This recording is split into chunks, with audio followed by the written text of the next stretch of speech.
જાય ને તો તું કઈ ના લ્યો, બધું ભૂલી જાય એટલે એમ કે ઇજ્જત જ નથી ઘરમાં, જરાય એટલે જરાય ઇજ્જત નથી. બા હવે બંધ થાતું. હું તને કહું મારા કલેજા, હું અહીં વોહરી ના ચડ ગયો ભલાઈ જવા નીકળ. એ નીચે તો જો તું તાર ટાંગા તો કંઈક સિચ્યુએશન છે અને અમારા કોમલબેન છે ને સવારમાં પોરમાં પોતા કરે છે. વાહ વાહ, એ નીચે તો જો તું તાર ટાંગા તો જો.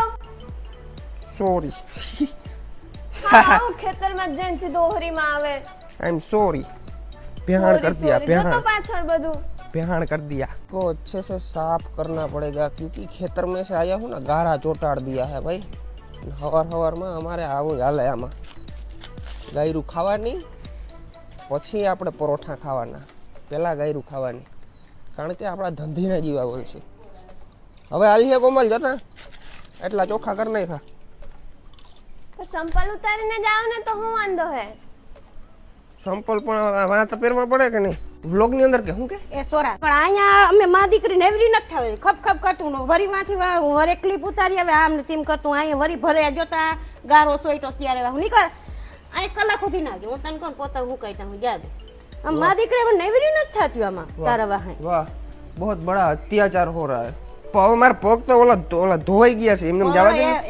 હાવ ગાંડો હોતી આ ટાટિયાથી ચંપલ પર નાખે હવે રોગું ધોઈડું હવે એટલે ચંપલ વિના પગ ના દે. પણ નવી હવે વહુ કેમ આવી હોય ને વેરે હાવ વધી જાય. વધી કામ હવે આમ થોડું હોય, આ ધોરી લાદી ભરાઈ કેવી જો તો. હા મને ખબર. આમ જો પગ હે ને ચંપલ અહીં કાઢી નાખું, પગ લૂન ચડી જાવ. કોમર બોલે હારમણી કે લાવતા હારમણી ઉપાડીને તઈ જ હવાની પોરમાં લે. માં દીકરી વખત જ ના દે. હવારના પોરમાં મને પોતા વાહ એક ગધેડો થાય. ફટાફટ બનીને હું કરીએ કંઈક. કમર મમ્મી મમ્મી મમ્મી આ પાઉં મને હેકી દે હાલ. અને હે ને ખાલી અંદર હે ને કેમ ભૂખો થઈ ગયો? તને મેં કહ્યું કે જરાક વાર પછી આવજે પોતા કરવાનું, પછી તને જી ખાવું હોય બનાવી દે. વરી આવ્યો પગ ભર્યા ને પગ એકવાર જોયા જા. કેટલી વાર કેવું પણ કોમલ માર પગ ક્યાં ભર્યા મને દેખાડતા બેન. જો માર પગ ક્યાં ભર્યા કે આ કે હાલ કઈ વાંધો નહીં. આ તારે કોમલ હા વધી ગયો. એ હું એમ નથી કેતી હવે હાલ તારા પામ ખાવા ઘી ખાવું પામ હાલે ખાલી બાળકોને તઈ આવજો. માથે ના ઊભો રહે વાંહી હવે લોહી પી ગયો. હવે હું તને શું કહું, પાઉં ની અંદર ખાલી જરા જરા માખણ મારી અને એમને ફેંકી નાખ. પછી અંદર હે ને એમાં ચાકુથી કાપીને અંદર સોસ ભરી દેજે, બાકી હાવ પ્લેન પાઉં રાખજે. જા કોમલ આપણે શું આપણે ત્યાં અટાળા ખવડાવી, આપણે રોટલી બનાવી કે પરોઠા? તમે તમારે રોટલી બનાવો જે બનાવો મને એ ફેંકી દે. પણ અહીંયા આવજો ને હું બાળકોને આવજો. આનું કામ કરવું હવે મસ્ત મજાનું આપણું પાઉં છે ને હેકાય છે બરાબર. હવે ના કે બસ વધી જાય બાપા. ખાલી છે ને આને છે ને આને પાઉં ની અંદર ખાલી સોસ નાખી દેવાનું અને પછી છે ને હેકી નાખવાનું તેલ અથવા ઘી ની અંદર બરાબર. અને મારા મમ્મી ને આવું કઈ ભાવે નહીં. આવા નાટક હું કરતો હું, મારી મમ્મી તો કરે નહીં કોઈ દી બરાબર. કારણ કે એ વસ્તુ તેલમાં હેકવા. માખણ નું કીધું તું તને? માખણ એની માખણ ખાવું પણ તને ઈ તો કીધું મેં વિડીયોમાં જ કીધું તું. હાલે માખણ ને ક્યાં નાસે મોલકારિયા વાટકા ભીરા 2-3 હવે જારો જો હવે કાઢું જો ને પાછું ઈ નીકળી ગયા. હવે પાઉં આવી ગયું છે. તમને પાઉં છે ને બરી ગયેલું લાગતું પણ બરી ગયેલું નથી. આને મેં ક્રિસ્પી બનાવ્યું છે, જો તમને બતાવું. પાછળથી એવું છે અને ક્યાં ગયા આગે છે ભી એસા હે તૂટ ગયા. આગે છે ભી એસા કડક કડક પાઉં હોય ને ખાવાની જ મજા કંઈક અલગ છે. આની અંદર છે ને ખાલી સોસ નાખ દેવાનો, મજા આવે. કોકને ત્યાં રોટલી નથી બનાવવી, આરા થઈ ગયો ભથાવ તારું પાસે કરી લઈને એટલે પછી ભૂખ મરી. આરા નહીં આગુડા ખવડાવી લીધું ને પાવ મૂકીને એટલે મને ખાલી છે ને ઓલું ચવાણું ને ગાંઠિયા ખાઈ લેવા, બાકી રોટલી બનાવવી નથી. આરા થાય છે કારણ કે એના માટે લોટ બાંધવો પડે, પછી વણવી પડે. જય ગાત્રાળ મને ખબર છે, તમારા બધા નાટકની મને ખબર છે. હું તો ધરાઈ ગયો એક પાઉં. પપ્પા ઘેર જ ને તમારે ફરજિયાત રોટલી કરવી પડે. તને આવેલું એટલે પછી અમને તો આવું ભાવે એમ કે અમે ખાઈ મને તો ભાવે જ નહીં. પાણી પીવા થાય આખો દી. તારા વાહ અમે પાઉંમાં પાણી પીવા ઓછું પીવરાવે. આ તો બહુ પીવરાવે. કોમર તને પાવ ભાવે? આન ભાવે નહીં.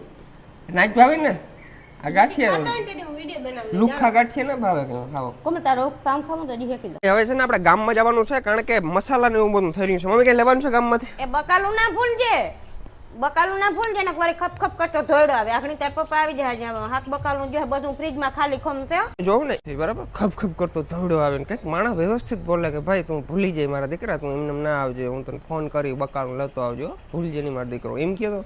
આ કે ખપ ખપ કરતો ધોયડો ના આવજે, બકાલું લેતો આવજે. એનો મતલબ હું જા મામા દીકરો ડાયો હવે જા, હવે જા તું લેતો આવ ભૂલજે નહીં. હા શીખાડ્યા પછી આ મીઠી મારે શું કામનું? હવે હું તને કહું મારા કલેજા લેતો આવજે જા ભાઈ. હવે બસ હવે વધી ગયો, હવે બરાબર. ગામમાંથી આવી ગયો છું અને ખાઈ પીને હોઈ ગયો તો અત્યારના વાગ્યા છે 4 વાગ્યા સુધી ગુટલી મારી ગયો તો ભરતભાઈ ખોઈ ગયા હતા બરાબર. અત્યારે જાયગા છે અને આપડા કોમલભાઈ તારે શું નાસ્તામાં શું કરવું છે? તો હું ગામમાં જાઉં છું લેતો આવું વેફર. બીજું કઈ નહીં? પાણીપુરી કેવું કઈ નથી ખાવું? ના પાણીપુરી ચાંદી પડી ને એટલે પાણીપુરી ખવાય નહીં. એવું છે, કઈ વાંધો નહીં. ચાલો મસ્ત મજાનો ગામમાં જાઉં અને પેશિયલ ભાઈ ભૂખ લાગી છે ને તો કઈક નાસ્તો પાણી લેવા જાઉં છું. હું નાસ્તો કરી આવી અને તારા હાટું લઈ આવી. રેડી? તારે શું ખાવું છે? હું મૈગું તમે શરમ કઈ તે તારે શું ખાવું? એને મગવાઈ ગયું. તારે હું મૈગું તારે શું ખાવું? એ બેન એક જ ડિઝાઇન નું એક જ થાળી નું એક જ ખાવાનું. એક જ ડિઝાઇન એક જ થાળી. હાલો મારે હાટું પાણીપુરી લઈ આવજે. પાણીપુરી તારે મોઢામાં દાંત નથી ને પાણીપુરી ખાવી? દાંત તો પડી જાય 10 દિવસમાં. 10 દિવસમાં. આજે બહુ હવે લોહી પીધું મારું ને હવે વેલેરો આવજે ઓલો કડી આવે હો.